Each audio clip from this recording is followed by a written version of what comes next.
नमस्कार दोस्तों, इस वीडियो के अंदर आपका हार्दिक स्वागत है। रिट सिलेबस जो साइंस मैथ का है सेकंड लेवल का, उसके अंदर प्रायिकता टॉपिक है वो नया जोड़ा गया है और उससे संबंधित महत्वपूर्ण प्रश्नोत्तरी है। इस वीडियो के अंदर हम जानेंगे कि प्रायिकता के जो प्रश्न है वो किस प्रकार सरल किए जाते हैं और किस प्रकार कहाँ पर गलतियाँ होने की है वो संभावना बनी रहती है।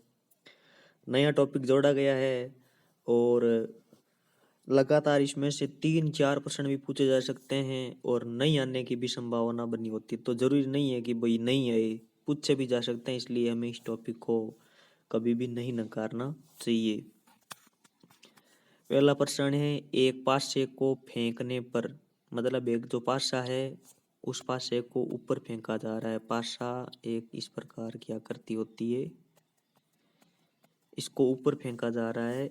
तो 4 से बड़ा अंक आने की प्रायिकता ज्ञात कीजिए। तो 4 से बड़ा तो ऊपर फेंका जा रहा है, तो इसमें 1 भी आ सकता है, 2 भी आ सकता है, 3 भी आ सकता है, 4 भी आ सकता है, 5 भी आ सकता है और 6 भी आ सकता है। तो एक पासे पर आने वाले जो अंक होते हैं 1, 2, 3, 4, 5, 6 होते हैं। और 4 से बड़े अंक कौन कौन से हैं इसके अंदर? तो 4 से जो बड़े अंक हैं वो कौन कौन से हैं आपको पता है? 5 और 6। और ये टोटल कितने अंक है? 2 है। और जो प्रायिकता का सूत्र होता है वो क्या होता है? प्रायिकता का सूत्र संभावित अनुकूल परिणाम बटा कुल परिणाम। तो प्रायिकता पी, तो यहाँ पर संभावित अनुकूल परिणाम हमारे कितने हैं? 2 है। और कुल परिणामों की संख्या कितनी है? 6 है। तो हमें 2/6 करके इसको काट कर हम क्या कर देंगे? 1/3। तो प्रायिकता होगी एक पासे पर 4 से जो बड़े अंक आने की प्रायिकता है वो होगी 1/3। ये हमारा राइट आंसर हो जाएगा। आगे का जो हमारा प्रश्न है, एक सिक्के को 2 बार उछाला जाता है। एक सिक्के को कितनी बार उछाला जाता है? 2 बार। दोनों बार चित आने की प्रायिकता ज्ञात करो। तो दोनों बार चित आने की प्रायिकता ज्ञात करो। तो सिक्कों को उछालने पर सभी परिणामों की संख्या कितनी होगी? 4 होगी। तो सभी परिणामों की संख्या कितनी होगी? 4 होगी। सभी परिणामों की संख्या 4, क्योंकि एक सिक्के को 2 बार उछाला जाता है। तो दोनों बार है वो हेड हेड भी आ सकता है, हेड टेल भी आ सकता है। एक बार मतलब आया हेड, एक बार आया टेल, फिर टेल हेड भी आ सकता है, फिर टेल टेल भी आ सकता है। तो 4 परिणाम हो सकते हैं सिक्के को, एक सिक्के को 2 बार उछाला जाता है। इस बात को समझ रहे हो? जैसे एक सिक्के को उछाला गया एक बार तो आया हेड, दूसरी बार उछाला गया तो हेड, ये भी संभावना बन रही है। एक बार हेड आ जाए, एक बार टेल आ जाए, ये भी संभावना बन रही है। एक बार टेल आ जाए, दूसरी बार हेड आ जाए, ये भी संभावना बन रही है। और दोनों ही बार टेल टेल आ जाए तो ये भी संभावना बन रही है। तो सिक्के को उछालने पर सभी परिणामों की संख्या कितनी बन रही है? 4 बन रही है। 2 बार चित आने की संभावना, अनुकूल परिणाम 2 बार चित। तो 2 बार चित है वो हेड हेड यही आ सकते हैं, क्योंकि चित को क्या कहा जाता है? हेड कहा जाता है। तो दोनों बार हेड, पहली बार भी हेड, दूसरी बार भी हेड, तो ये कितनी संभावना बन रही है इसके अंदर? एक ही है। यहाँ देखो, यहाँ पर एच आपको एक दिखाई दे रहा है। तो आप क्या करोगे? आपको करना पड़ेगा सूत्र याद। प्रायिकता का सूत्र क्या होता है? संभावित अनुकूल परिणाम बटा कुल परिणामों की संख्या। तो संभावित अनुकूल जो परिणाम है हमारा, अनुकूल जो परिणाम है वो कितना है? 1 है। और कुल परिणाम कितने हैं? 4 है। तो हम क्या करेंगे? 1/4 इसका आंसर लगा देंगे। अगला जो प्रश्न है हमारा, 1 से 17 तक की प्राकृत संख्याओं में से एक संख्या का यादृच्छिक चयन किया जाता है। प्रायिकता ज्ञात कीजिए कि वह एक अभाज्य संख्या हो। तो सबसे पहले हमें ये मालूम होना चाहिए अभाज्य संख्या क्या होती है और 1 से 17 तक कौन कौन सी अभाज्य संख्याएं है। तो जैसे जो 1 होता है नेत तो भाज्य नहीं अभाज्य है। 2, 3, उसके बाद में 5, फिर 7, फिर 11, फिर 13 और फिर 17। तो 1 से 17 तक अभाज्य संख्या की संख्या कितनी हो गई? 1 2 3 4 5 6 7 हो गई। तो जो अभाज्य संख्या प्रायिकता के अनुकूल जो परिणाम होंगे वो कितने होंगे? 7, क्योंकि 1 से 17 तक अभाज्य संख्याएं कितनी है? 7 है। तो संभावित अनुकूल परिणाम है हमारे पास 7 और कुल परिणाम हमारे पास कितने हैं? 17 दे रखे हैं। तो प्रायिकता हो जाएगी 7/17, क्योंकि आगे ये कट नहीं रहे हैं तो हमारा लास्ट आंसर होगा 7/17। तो इस प्रकार याद कर लेंगे हम। अगला जो प्रश्न है हमारा, एक सिक्के को लगातार 3 उछालों में एकांतरतः चित्त या पट आने की प्रायिकता ज्ञात कीजिए। एक सिक्के को लगातार 3 उछालों में, एक सिक्के को लगातार 3 उछालों में एकांतरतः चित्त या पट आने की प्रायिकता ज्ञात कीजिए। एक सिक्के को कितनी बार उछाला जाता है? लगातार 3 बार उछाला जाता है।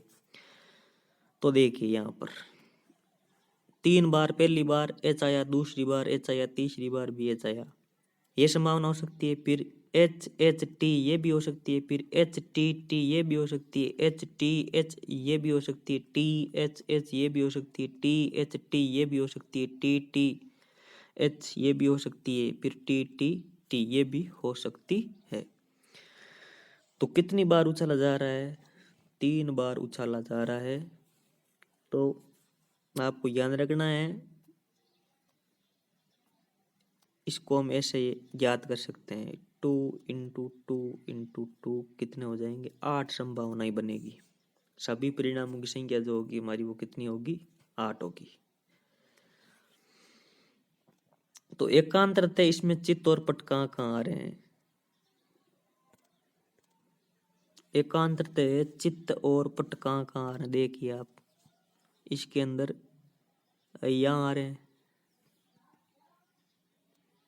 एच टी एच, और टी एच टी यहाँ आ रहे हैं।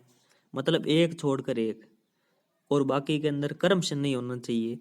एच टी एच यहाँ हो रहा है एक तो, और एक टी एच टी यहाँ हो रहा है एकांतर क्रम में।